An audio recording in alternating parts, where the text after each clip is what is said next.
항쟁의 기관차 11호로 전쟁계엄 중 정책. 민주화를 향한 열망과 비상계엄 확대 조치. 박정희 군사파쇼 정권은 1972년 10월 17일 대통령 특별선언을 발표해 국회 해산 정당 및 정치활동의 중지 등 헌법의 일부 기능을 정지시키고 전국에 비상계엄령을 선포했다. 12월 13일 비상계엄령을 해제한 지 보름 만에 12월 27일 유신헌법을 제정하며 종신집권을 꿈꿨다. 1975년 5월 유신헌법에 대한 일체의 비방 부정 반대 왜곡, 개헌청원 폐기를 주장하거나 그에 찬동 선동하는 행위와 이런 내용을 방송 보도하거나 표현물을 제작 배포 판매 소지하는 일체의 행위 역시 법관의 영장 없이 체포 구금할 수 있는 긴급조치 구호를 발동해 계엄과 다름없는 상태를 유지하며 사회의 민주화 요구를 철저히 억압했다. 민주인사들의 연행과 투옥이 잇따르던 상황에서도 1977년에서 79년 민주화를 요구하는 시위는 계속 활발해졌고 1979년 8월 YH 무역 주식회사 여성 노동자들이 신민당사에서 농성을 벌였는데 김경숙 노동자가 경찰 폭력으로 사망했고 신민당 총재였던 김영삼이 이에 항의하다 국회에서 제명됐다. 이는 야당 의원 전원 사퇴를 불러왔고 전국적 시위 확산의 계기로 됐다. 10월 16일 부산대 학생들의 시위가 벌어지고 10월 18일 마산 지역까지 번져가자 박정희는 부산에 비상계엄령을 선포하고 66명을 군사재판에 회부, 10월 20일 마산 창원 일대에 위수령을 내리고 민간인 59명을 군사재판에 회부했다. 이때 선포된 계엄령은 이후 계속 확대되다가 1981년 1월 24일 해제될 때까지 무려 456일 동안 유지되며 한국 역사상 최장기를 기록한다.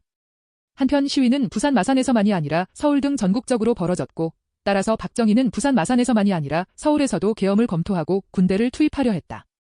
미 국무부 문서는 1군단 35병사단 3군단 25병사단 4군단 26보병사단 등이 수도방위사령부 통제 아래 비상대기했다. 모든 장병이 공포탄을 받았고 서울로 진입할 태세를 갖추고 있었으며 보안사령부는 군인들과 학생들의 접촉을 막기 위해 전방부대의 휴가와 통행증을 취소했다고 언급했다.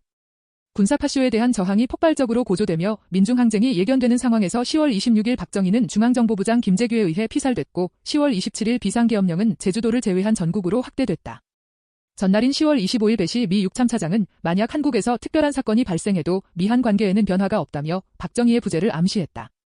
김재규는 미 CIA의 직접적 지휘를 받는 위치에 있었으며 피살 한 달 전 글라이스틴과 만나 정권 교체를 논의했고 피살 당일 14시경에도 만났다.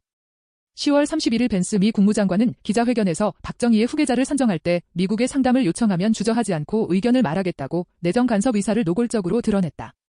12.6 사건 이후 보안사령관이던 전두환이 계엄사 합동수사본부장을 맡았다.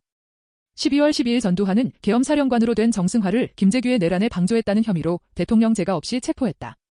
당시 계엄법에 따르면 비상계엄의 선포와 동시에 계엄사령관은 계엄지역 내의 모든 사법사무를 관장하는 만큼 정승화는 실질적인 최고 권력자였고 정승화를 연행하려면 계엄사령관의 상급의 재가를 받아야 했으나 위법적으로 미국은 만일군 내부 충돌로 내전 발생 시 조선의 남침이 우려된다며 노재현 당시 국방장관을 종용해 날이 밝을 때까지 진압병력이 출동하지 않도록 했다.